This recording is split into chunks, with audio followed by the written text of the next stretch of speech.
Morning all, welcome to a joint Parks O&M meeting. I need a motion to approve the minutes of last month. Ms. Hogan? Mr. Dickinson? All in favor? Aye. Opposed? Passed. They do what? All right, Kevin, you want to start it? Sure. Thank you, Mr. Chairman. The first item on the agenda is request for reimbursement to the Village of Lake George.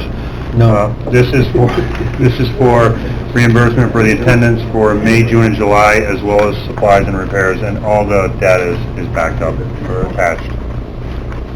Move that. Mr. Dickinson? Ms. Hogan? Any questions? All in favor? Aye. Opposed? Passed. Next item on the agenda is under referral and pending items. This was a referral. Mayor Blaze returned to the committee with a formal proposal for the fire tower on Westbrook. I believe we've already done the work on this, have we not, with Alon? Yes. Yes. Yep. Yes. So I don't know if there's any need to keep this as a referral anymore. Need a resolution of that? No. Are they doing that now, Alon? I'm not sure what the status is right now, because the mayor couldn't be here, so, yeah. Okay. The other item under the referral and pending items was for Mr. Harrington and myself to go out and take a look at the wall at the Tiki. The wall is collapsing. If it collapsed, it wouldn't necessarily injure anyone, but it will fall onto county property. Basically, the base of the wall sits on the edge of the property line. But I also have a report this week that the wall is also allowing silt and sediment to travel into the south parcel, which is the environmental parcel associated with the park. I guess, and I can let Dave talk to it as well, I guess my indication would be maybe it's time for us to write a letter to the Tiki, maybe from the county attorney's office, to basically make them fix that wall. Yeah, I mean, that's been the working group's consensus from the first time we looked at it. It's been years.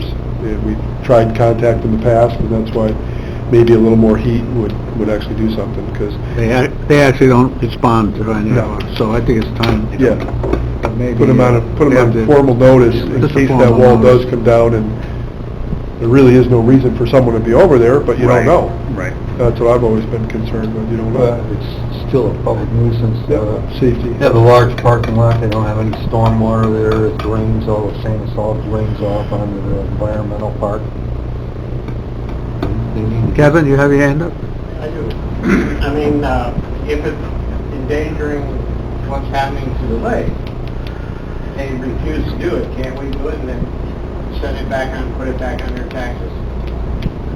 Possible. I mean, that's what, if somebody doesn't do what we want them to do, in most cases, you know, we'll follow the formal procedure and then we just put it back on their taxes. I mean, we're mowing people's lawns this summer, and it's going on their tax bill. And the same thing with this. If this is endangering your lake, and it needs to be taken care of, we shouldn't fool around with, and, you know, obviously you gotta follow the legal procedure, give 2 weeks notice to fix it or something like that, and then just fix it, put it back on their taxes. You'll get paid sooner or later. Seems like it's attitude. Kevin? Yeah, and I agree with Kevin on that. I think I don't want to endanger the lake. no, I think the letter from the county attorney's office, I think that would kind of set the ball rolling. Again, they haven't responded to Dave or I, but that would set the ball rolling. If they do the work, they will have to be on basically the property of the south parcel to do that work. It's the only way that they could do that work, so then they'll have to get some type of permit through us as well to do the work. And again, my guys could replace it if it comes to that, and I think along with the village's guys, we could all, you know, fix that wall, but I think we should pursue talking with the Tiki first through the county attorney's office. I think we can get a letter out, give them some time, let them come in and see us, and either we're gonna do it or they're gonna do it. Right, You it's gotta be want a taken care of. motion, or you just want to let them go? I don't think you don't, We don't I need a have a motion. motion for the letter. McGowan? Thank you, Mr. Chairman. You know, you said give them some time. You know, they haven't responded, so let's put a time factor on there. You need to respond by this, blah, blah, blah. You know, be forceful. Turn up the heat on that letter. Here, let me write that down. Turn up the heat. We will. We got our administrative meeting Thursday. The treasurer, the county attorney, and the DPW superintendent are all there, so we'll all get on the same page. Moving along, you want to move on the update on the Childwood Park? The mayor's looking at 3 new events next year. One of them is a food truck thing. There's another one that's dogs and brooms, something like that. That's kind of new, but that's really all he had to report on there, that he's looking at 3 new events. All right, privilege to the floor. Anybody has any comments, I questions? skipped Charles R. Wood How- budget. Budget review. What's that? That's next. Budget review? Doesn't say that on here. Oh, yes, it does. Okay, go ahead, budget review. Geez, I'm trying to get it over with.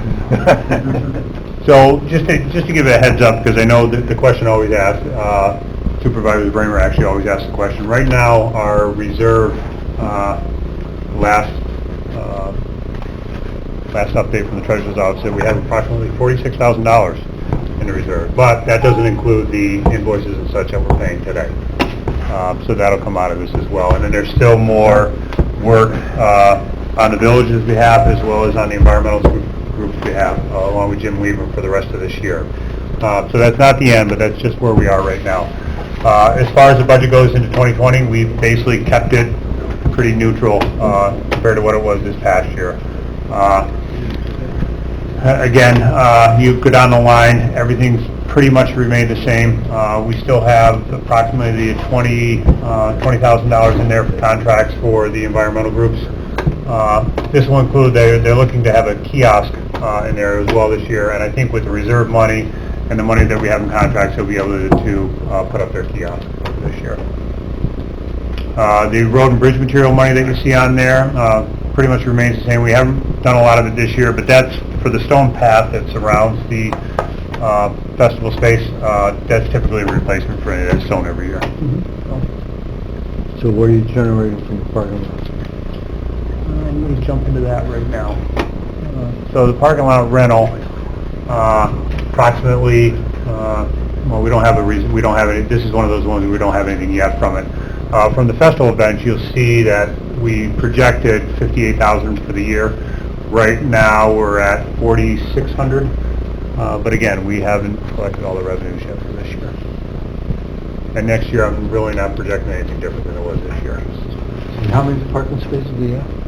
I believe it's 96. It's close to 100. Yeah.